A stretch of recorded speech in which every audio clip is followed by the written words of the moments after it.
Khan once said, "Children learn how to make good decisions by making decisions, not by following directions."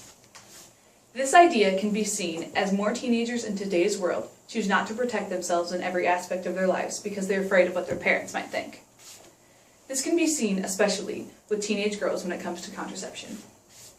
In today's society, teens are having sex at a much younger age, and with this comes the need for contraception. With teens having sex at such a young age, it is imperative that teens are educated about contraception so they can be protected not only from pregnancy but from harmful STDs and STIs.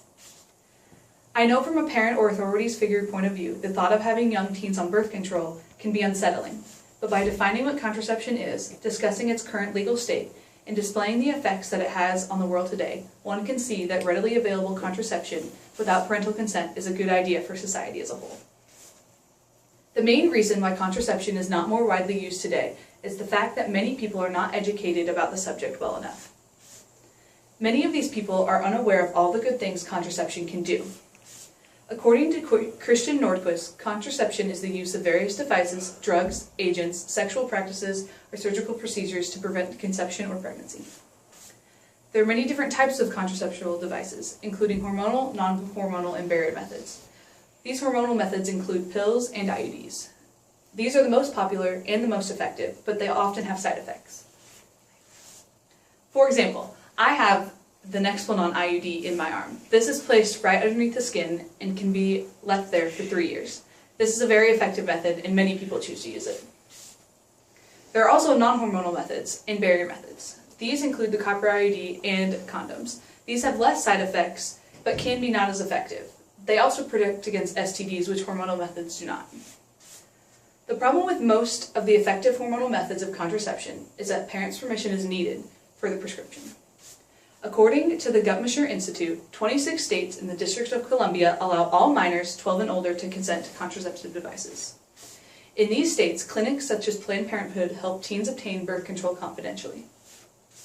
In some states, teens under 18 are allowed contraception confidentially, but only under some circumstances. A lot of these times, the circumstances are that they have already had a child or are married. These girls have already become a part of the statistic, and they could have gotten contraception without their parents. They most likely would not be in this situation. Readily available contraception has so many benefits to the world today. The first benefit is that it will decrease teenage pregnancy significantly. By having more teens on hormonal birth control, this means that there will be less teens pregnant. The next major benefit is that the rate of STDs and STIs will decrease. With the increase of barrier methods, there will be a spread of STDs will decrease.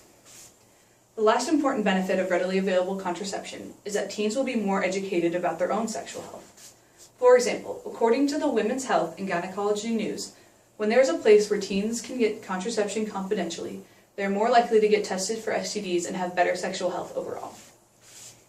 Now that we understand the problems that arise with contraception, we can discuss how to fix it. There are 3 major steps we can take to solve this problem. First, state laws need to be adjusted so that teens can obtain contraception confidentially without being under some circumstances. This will allow teens to be protected against the many dangers that come with being sexually active. Second, parents need to be more open to the fact that their teens are most likely sexually active. This will create better communication between teens and parents can ensure that their teens are well protected.